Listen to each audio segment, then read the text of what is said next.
ഗാബയിലെ പച്ചപ്പണിഞ്ഞ പിച്ചിൽ നടന്ന ഏറ്റുമുട്ടൽ ഓസീസ് താരങ്ങളുടെ വിശ്വരൂപം വീണ്ടും കാണിക്കുന്നു. ഇന്ത്യൻ ബൗളർമാരുടെ അഗ്നിപരീക്ഷയിൽ നിന്നും ഓസ്ട്രേലിയൻ ബാറ്റർമാർ തിളങ്ങി.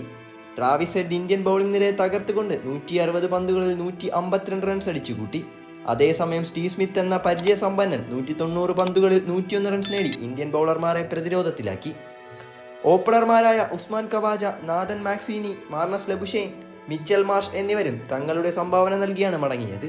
പാറ്റ് കമ്മിൻസ് ക്യാപ്റ്റൻ ഭാരം വഹിച്ച് ക്രീസിൽ ഉറച്ചു നിന്നു. അവസാനം ക്രീസിൽ നിന്നത് വിക്കറ്റ് കീപ്പർ അലക്സ് ക്യാരിയും മിച്ചൽ സ്റ്റാർക്കുമായിരുന്നു. ഇന്ത്യൻ പ്രതീക്ഷയായിരുന്ന ജസ്പ്രീത് ബൂംറ 5 വിക്കറ്റ് വീഴ്ത്തിയെങ്കിലും മറ്റ് ബൗളർമാർക്ക് അത്രയും ഭാഗ്യം കൈവന്നില്ല. മുഹമ്മദ് സിറാജും നിതീഷ് കുമാർ റെഡ്ഡിയും ഓരോ വിക്കറ്റ് വീതം നേടിയെങ്കിലും ഓസീസ് ബാറ്റിംഗിനെ തളർത്താൻ അവർക്ക് കഴിഞ്ഞില്ല. രണ്ടാം ദിവസം അവസാനിക്കുമ്പോൾ ഓസ്ട്രേലിയ 405-ന് 7 എന്ന നിലയിലാണ് നിൽക്കുന്നത്. ഇന്ത്യൻ ടീം ഇപ്പോൾ പ്രതിരോധത്തിലാണ്. ഓസീസ് ബാറ്റർമാരുടെ ആക്രമണോത്സുകമായ ബാറ്റിംഗ് ഇന്ത്യൻ ടീമിന് വലിയ വെല്ലുവിളിയായി മാറിയിരിക്കുന്നു.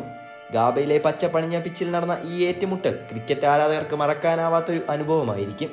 മത്സരത്തിന്റെ ബാക്കി ദിവസങ്ങളിൽ എന്ത് സംഭവിക്കുമെന്നറിയാൻ നമുക്ക് കാത്തിരിക്കാം.